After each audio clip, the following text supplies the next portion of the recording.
Hi guys, my name is Luke and today I'm going to be showing you my top 5 tips to make your hi-hat sound better. Before we begin the tutorial, I just want to apologise for any background noise in the audio recording as my parents are watching the Glastonbury Festival downstairs. So what I'm first going to do before we start the tutorial is lay down a simple 8th note pattern that a lot of trap producers use to start off making their hi-hat patterns. So I'm just going to put this in here. The sample I'm using is from the Lab Cooks sound pack. It's just called Hi-Hat Red and I'll let you hear it now.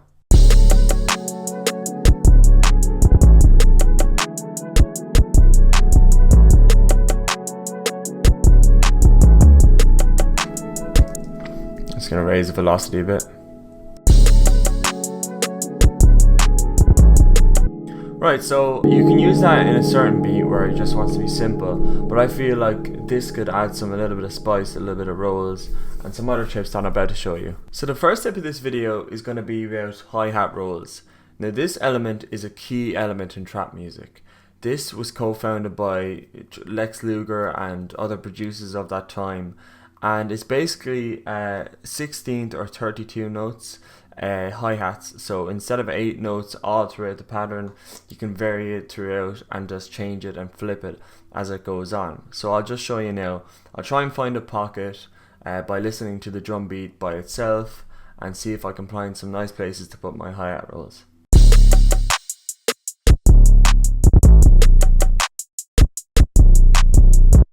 So before I even start a trap beat, I know I always put my 32 notes just before the clap here. So you can see my clap hits on this note here, and here, down here, you can see my hi-hat rolls. I just think it has a nice flow to it. And then after it, you can put maybe a 16th note.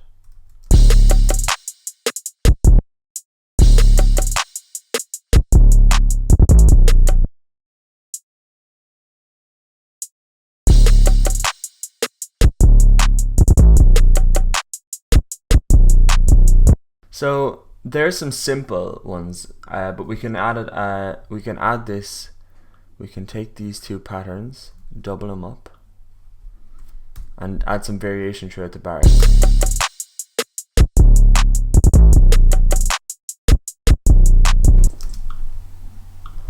Maybe some crazy fast ones here.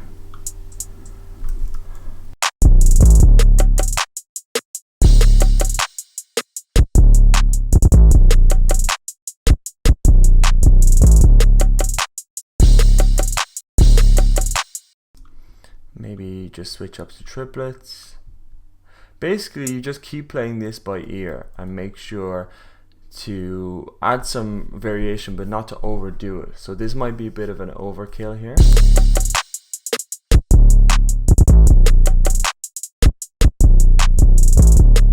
Now actually that actually sounds good, but if I put that triplet pattern here, I think it wouldn't work with actual other drum elements. So you can hear the kick hits as well as the triplet, so I don't think that works. So this pattern here really kind of keeps it simple, but just adds a lot more variation compared to the 8th. So I'll let you hear the 8th compared to. So this is the 8th pattern, and you can hear it switches here.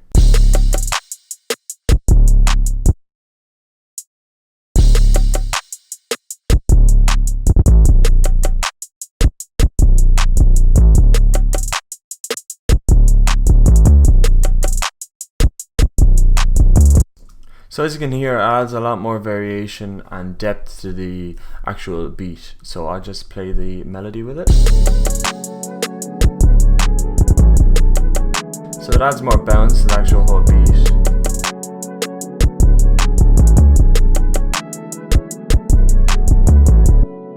But one thing, like I said before, to keep in mind is always keep it simple. I think sometimes I hear beats that have interesting hi-hat rolls if you solo them, but like sometimes they're just crazy. They have like 32s at the start, and like the brain likes a bit of variation, but I don't think crazy hi-hats all over the place with no kind of actual meaning to them. The whole reason I have it here is to kind of lead into the clap. Down here is to create some rhythm at the end of it. Then here is to kind of like just ease out the listener because it's a solid roll. So it's all about keeping it simple and keeping it just listenable but still interesting. The second tip of this video is pitching your hi-hats. So this method is used by a lot of 808 Mafia members, and you'll really recognize it when I show you it. So what I'm going to do is I have my hi-hat in a sampler already. So what you can do is you can play a hi-hat like any other sample, lower or high or all through the octaves, and obviously you can go as low as you want, but sometimes it just sounds like terrible down in these places. But what you can do, if you just slightly vary the pitch in certain places, especially when you're doing rolls, it can sound really good. So what I'm going to do is I'll bring this down 2 semitones, and you'll definitely hear this if you listen to Southside live streams and stuff.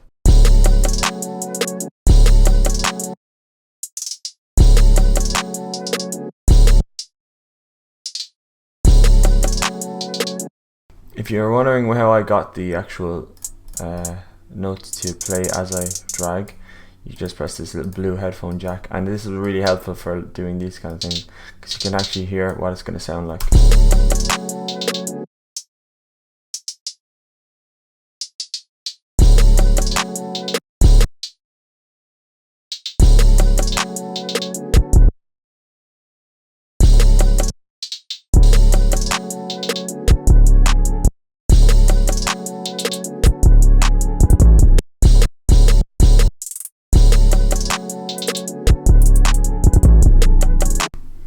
Again, just do it down here, maybe some variation, go even deeper.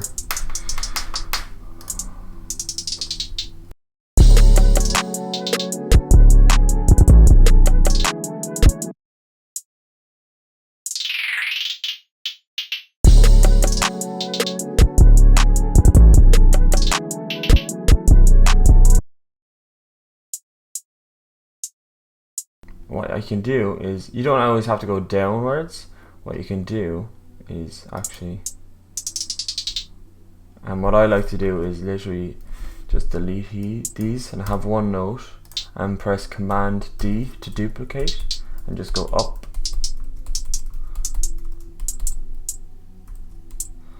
And what you can do is grab this, go up, and grab all of it, grab all of these and drag them all down, so they're gonna be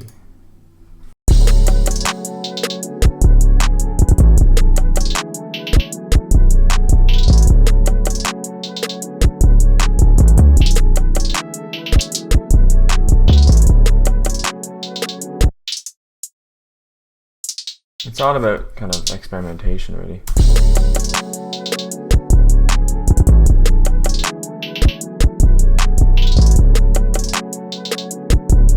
So that's really adding a lot more to the actual hi-hat pattern. What I like to do is take it a step further and duplicate this hi-hat pattern and take all the, let's call them weird notes for now, the ones that are not normal. So see these 8 notes, they're pretty normal, they're standard. But what I'm going to do is mute all the weird hi-hats, as I said, for lack of a better term, and mute them all, and then go and do the opposite. So all the normal notes. Forgive me now, I made that term up on the spot. I'm sure there's a technical term, but I suppose we'll have to do. We're just gonna do the exact opposite. So as you can hear, or you can see at least, these two are playing like they normally would.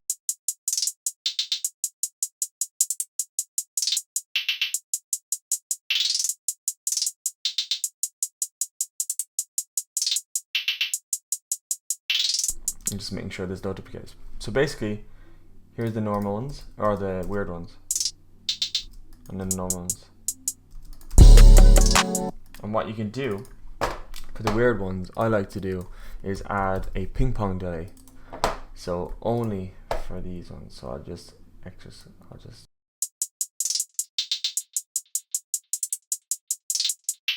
So again, just adding more and more effects and variation to your hi-hat pattern. And very little amount of dry right here. Obviously this would be too much.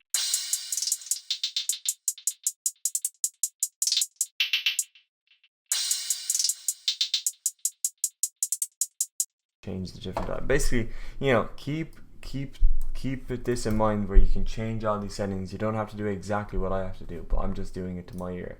Everybody has a different taste, like I said.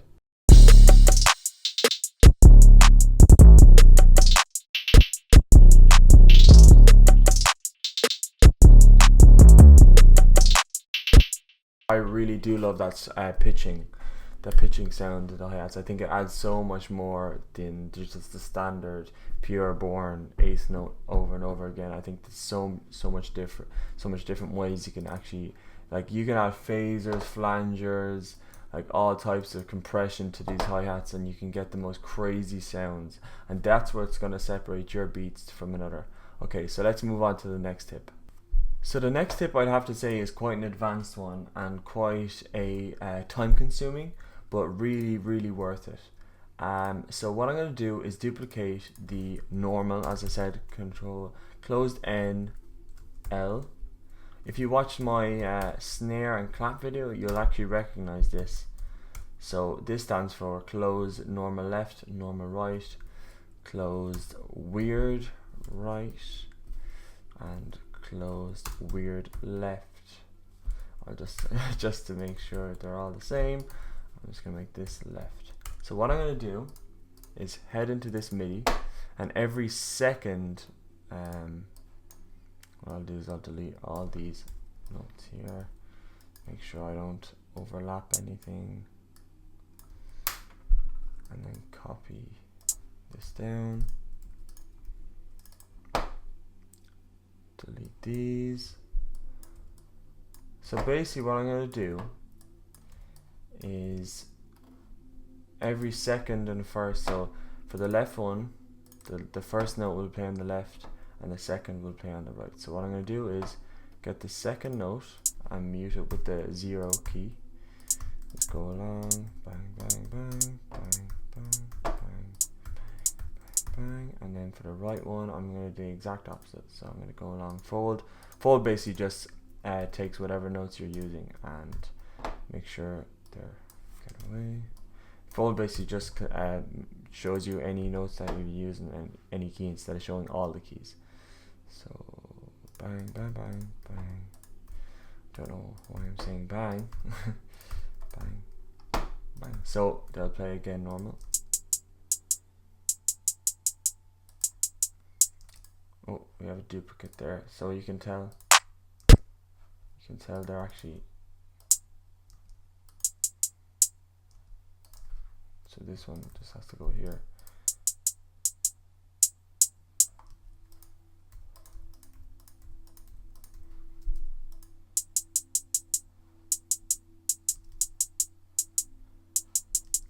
As I said, it is quite consuming, but I think it is worth it in the end. So you can hear, I just pan those left and right 10 and add some variation, and then I'm going to do here, do the same here. So mute this one, and the fold function is really good for this because you don't have to go scrolling through each, because your notes could be crazily spaced out and etc. You know, every different situation. There's a bit of a thing, but that sounds good anyway, so who cares? Fold these, get rid of the notes again.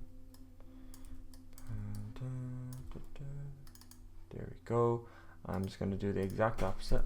I'll mute these just in case I need to change it in the future.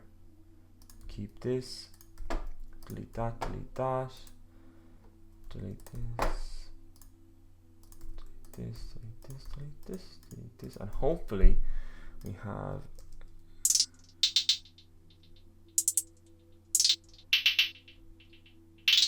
No duplicates, brilliant. So we're just gonna be 15, 15. Now that's really cool, I think. Really, there's a huge difference in stereo separation. That's my phone, sorry.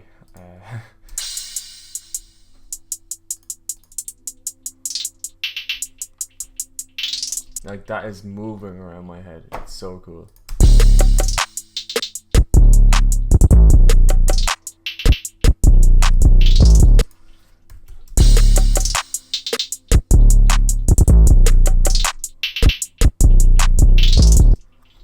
So, you know, these effects sound really cool, but I'll have to just say again, using sparingly, because I think if you do too much of this stuff, at the end of the day, beats are for rappers. They're supposed to be the main thing on the beat, not hi-hats.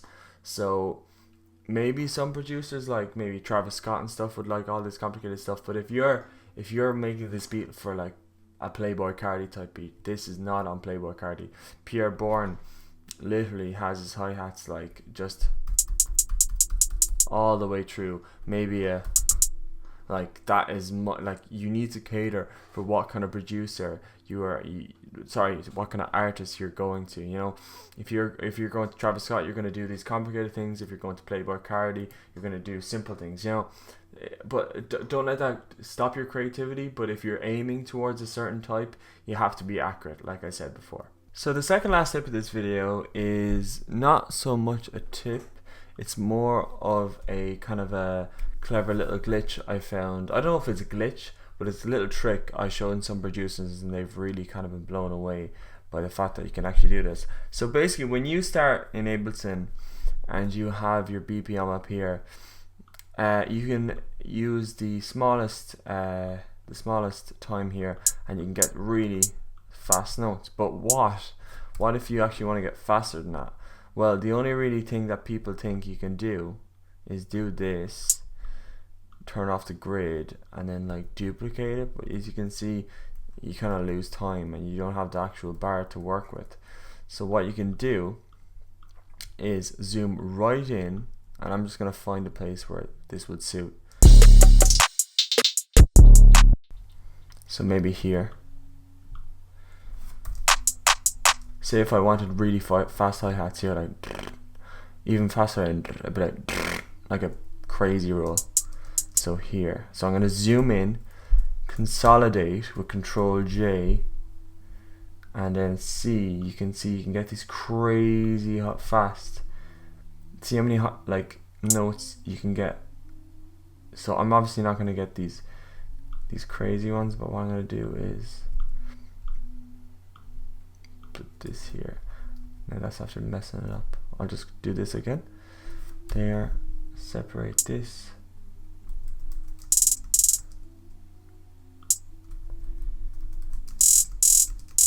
As you can hear, it's really, really fast.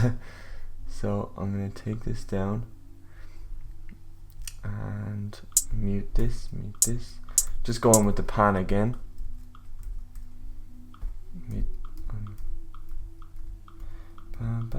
And we get super fast hi-hats.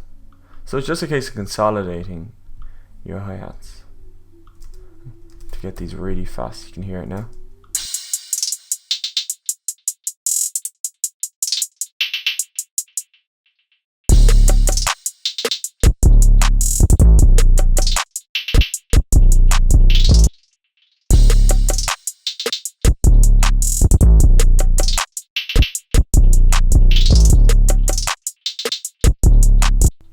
So that's just a quick tip to get your hi-hat sounding really fast.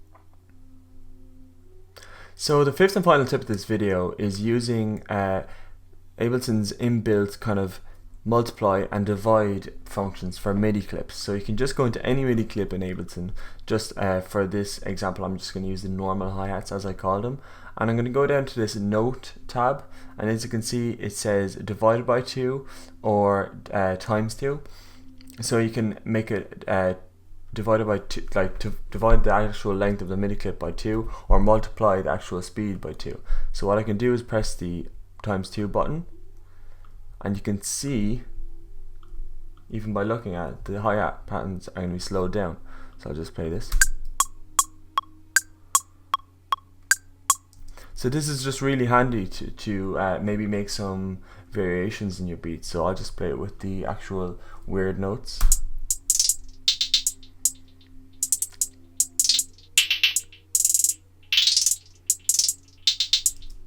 So as you can hear, if I go in here and maybe change the second part to be normal again, go backwards, you can get some variations in your beat. So I'll play the whole beat for you now and I'll show you the hi-hats variating.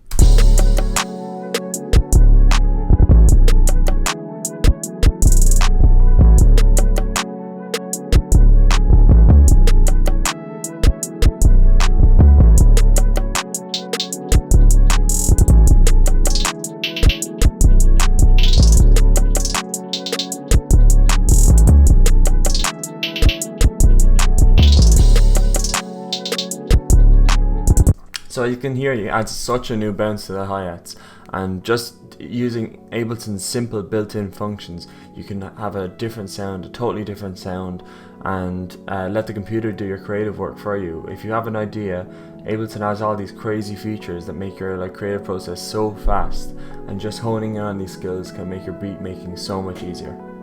So that's it for this video, guys. I really hope you enjoyed this one. I hope you learned something new. If you did, let me know down in the comments. If you enjoyed the tutorial, let me know by hitting the subscribe button and hitting that like button. Thank you so much for watching, and I'll see you in the next one.